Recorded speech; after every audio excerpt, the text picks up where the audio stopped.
Почему я должен эмигрировать? Я таджик. Досмотрите это видео до конца, и вы узнаете, как власть просто выталкивает из страны тех, кто не хочет молчать и подчиняться. Подписывайтесь на обновления и точно будете в курсе всего самого интересного.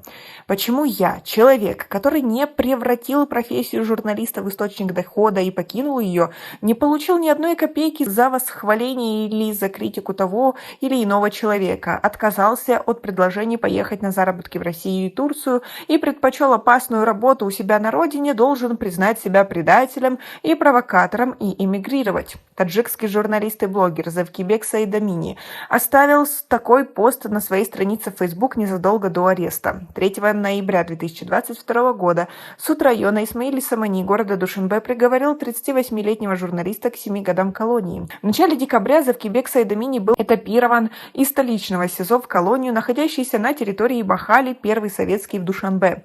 Власти обвинили Саидамини в сотрудничестве с запрещенными в стране партией Исламского возрождения Таджикистана и оппозиционным движением Группа-24. Ранее Саидамини не раз подчеркивал, что не имеет отношения ни к какой организации, партии или группе и не сотрудничает с ними. Обе организации также отрицают какое-либо сотрудничество с журналистом. Завкибек Саидамини назвал расследование дела и судебное разбирательство односторонним и необъективным и потребовал пересмотра приговора суда района Исмаили-Самани.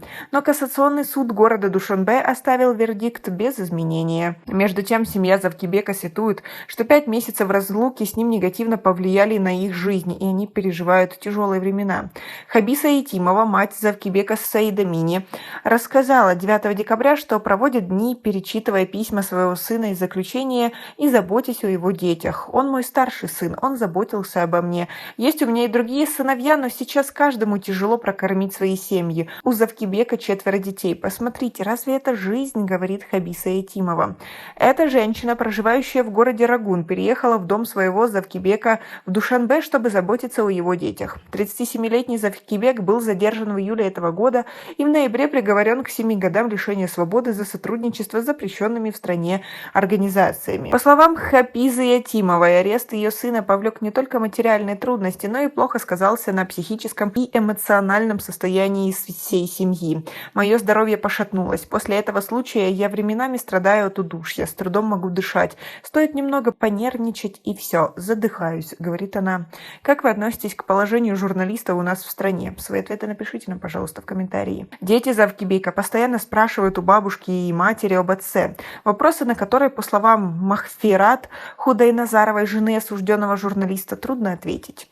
Услышат из окна звук машины, выбегают, думая, что приехал их отец. Потом видят, что это не их отец приехал, расстраиваются. «Когда мой папа вернется?» — то и дело спрашивает младший сын. Другие дети постарше все понимают и тоже ждут его. «Почему он не приходит?» — спрашивают они. Это самые сложные вопросы для нас, и мы не можем ответить на них.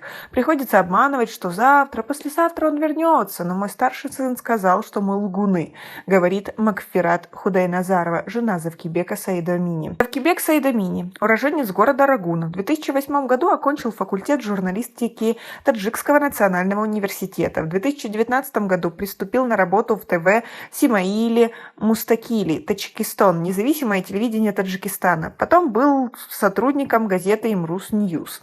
В 2013 году Завкибек перешел на работу в таджикское государственное телевидение. Спустя 6 лет с работы он занялся бизнесом, продавал детскую одежду. После работал на одной из строек города Душанбе.